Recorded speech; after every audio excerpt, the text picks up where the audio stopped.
जय श्री कृष्णा भक्तजनों, आज आपका एक बार फिर से स्वागत है हमारे चैनल आध्यात्मिक एस्ट्रो में। आज के प्रसंग में हम आपको श्रवण कराएंगे कार्तिक महात्म्य के 9वें अध्याय की कथा। आप सभी भक्तजन इस कथा को भक्ति पूर्वक और श्रद्धा पूर्वक श्रवण करिए। उससे पहले यदि आप हमारे चैनल पर नए हैं, कृपया करके हमारे इस चैनल को जरूर सब्सक्राइब करें और बेल आइकन दबाना बिल्कुल ना भूलें। बोले वासुदेव भगवान की जय। आगे की कथा में राजा पृथु ने कहा, हे मुनिश्रेष्ठ नारद जी, आपने कार्तिक माह के व्रत में जो तुलसी जी की जड़ में भगवान विष्णु का निवास बताकर उस स्थान की मिट्टी की पूजा करना बतलाया है। अतः मैं श्री तुलसी जी के महात्म को भी सुनना चाहता हूँ। तुलसी जी कहाँ और किस प्रकार उत्पन्न हुई, यह बताने की कृपा करें। तब नारद जी बोले, हे राजन, अब आप तुलसी जी की महत्ता तथा उनके जन्म का प्राचीन इतिहास ध्यान पूर्वक श्रवण करिए। एक बार देवगुरु बृहस्पति और देवराज इंद्र भगवान शंकर का दर्शन करने कैलाश पर्वत की ओर चले गए।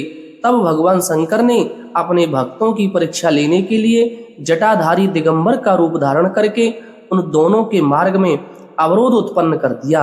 यद्यपि वह तेजस्वी, शांत, लंबी भुजा और चौड़ी छाती वाले गौर वर्ण अपने विशाल नेत्रों से युक्त तथा सिर पर जटा धारण किए वैसे ही बैठे थे, तथापि उन भगवान शंकर को न पहचान कर इंद्र ने उनसे उनका नाम व धाम आदि पूछते हुए कहा कि क्या भगवान शंकर अपने स्थान पर हैं या कहीं गए हुए हैं। इस पर तपस्वी रूप भगवान शिव कुछ नहीं बोले। इंद्र को अपने त्रिलोकीनाथ होने का गर्व था। उसी अहंकार के प्रभाव से वह चुप किस प्रकार रह सकता था। उसने क्रोधित होते हुए उस तपस्वी को धुड़क कर कहा, अरे, मैंने तुझसे कुछ पूछा है और तू उसका उत्तर भी नहीं देता। मैं अभी तुझ पर वज्र का प्रहार करता हूँ, फिर देखता हूँ कि कौन तुझ दुर्मति की रक्षा करता है।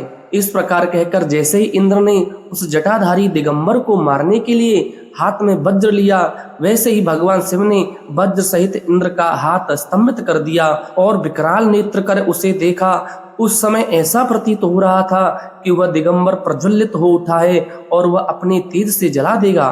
भुजाएं स्तंभित होने के कारण इंद्र दुखित होने के साथ साथ अत्यंत कुपित भी हो गए, परंतु उस जटाधारी दिगंबर को प्रज्वलित देखकर बृहस्पति जी ने उन्हें भगवान शंकर जानकर प्रणाम किया और दंडवत होकर उनकी स्तुति करने लगे।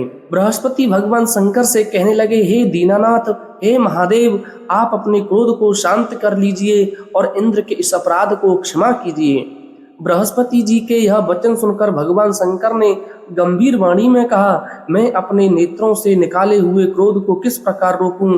तब बृहस्पति जी ने कहा, हे भगवान, आप अपना भक्त वत्सल नाम सार्थक करते हुए अपने भक्तों पर दया कीजिए। आप अपने इस तेज को अन्यत्र स्थापित कीजिए और इंद्र का उद्धार कीजिए। तब भगवान शंकर गुरु बृहस्पति जी से बोले, मैं तुम्हारी स्तुति से अत्यंत प्रसन्न हूँ। तुमने इंद्र को जीवन दान दिलवाया है। मुझे विश्वास है कि मेरे नेत्रों की अग्नि अब इंद्र को पीड़ित नहीं करेगी। बृहस्पति से इस प्रकार कहकर भगवान शिव ने अपने मस्तक से निकले हुए अग्निमय तेज को अपने हाथों में ले लिया और पुर से क्षीर सागर में डाल दिया। तत्पश्चात भगवान शंकर अंतर ध्यान हो गए। इस प्रकार जिसको जो जानने की कामना थी उसे जानकर इंद्र तथा बृहस्पति अपने अपने स्थान पर चले गए। आज की कथा यहीं विश्राम होती है। बोले वासुदेव भगवान की जय।